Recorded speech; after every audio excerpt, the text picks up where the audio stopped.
So Gears 1 shipped with kind of a handful of multiplayer modes, and in Gears 2 we're really upping the ante by shipping with many, many more. First off, we have this mode called Wingman, which is one of my personal favorites. It's basically 5 teams of 2 players, so it's kind of a mix of a free-for-all with a co-op versus experience. Then we have Guardian, which is essentially Assassination 2.0, in which each team has a leader, and if you take out the leader, the other team can no longer respawn. So that's the goal, is to basically, get rid of all the enemy forces. And then we have Submission, which was previously codenamed Meat Flag, in which there's a stranded character that's running around the map. It's essentially kind of like a one flag, capture the flag game type.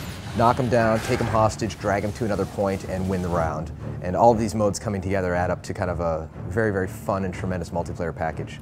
The first Gears was 4-on-4 for the multiplayer. We wanted to keep it small scale, we wanted to keep it intimate, and we decided to bump that up a little bit with Gears 2 to go to 5-on-5. 5 just seems like a good kind of number as far as, your average clan out there is about 5 people. We didn't really want to go to 6-on-6, 7-on-7, or even larger than that, because we believe that more can be better depending on the kind of game you're doing. If you're doing, for instance, a very large scale vehicular territory control type game type, that's cool. Gears isn't that game. Gears is more about getting in close, chainsawing somebody, performing an execution move, people crawling, trying to get away, taking cover. It's much more about that intimate violence, face-to-face experience where you're shooting characters that are very large and visible and not pixels on the horizon. If you look at the new executions we have in the game, there's one literally where Marcus kicks a Locust over and punches him in the face. It's almost like, mixed martial arts type moves that are kind of getting involved in a shooter. The various different ways that you can use the chainsaw for chainsaw duels, chainsawing people from behind, tagging grenades on walls and creating traps. It's very much about this in-your-face type action. My favorite execution is probably the neck snap. When you're carrying somebody as a hostage, you just go, pop goes the weasel. Gears 1 had a very, very cool and very tight control scheme, but upon shipping the game, we knew that we could do a lot better.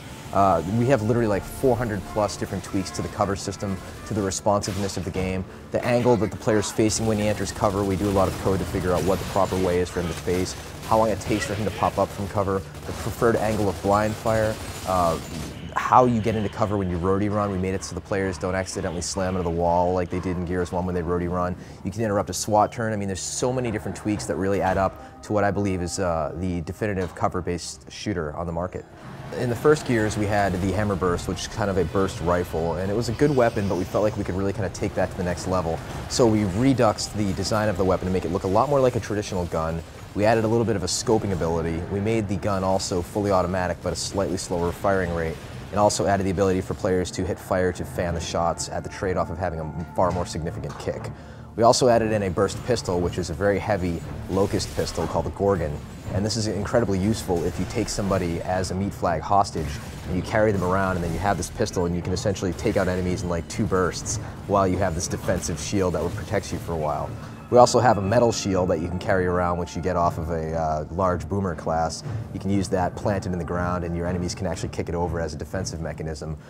We have a flamethrower, which is called the Scorcher. If you do a perfect active reload, the shot will actually go further and burn your enemies, and everybody's running around screaming, and it's very entertaining.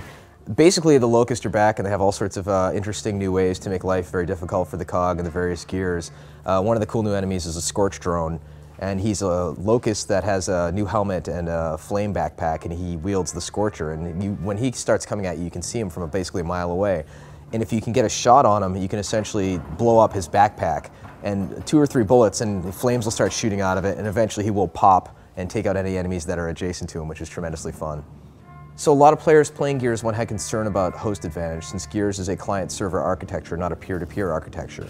Our solution to this is optimize, optimize, optimize, and basically get players to the point where the host has very little advantage to none at all, so the players can't even tell who's the host when they're playing an online game. Part of that's the beauty of a party system, players all getting together and players just kind of joining up and having a better netcode and just polishing the hell out of the experience and making sure it shines.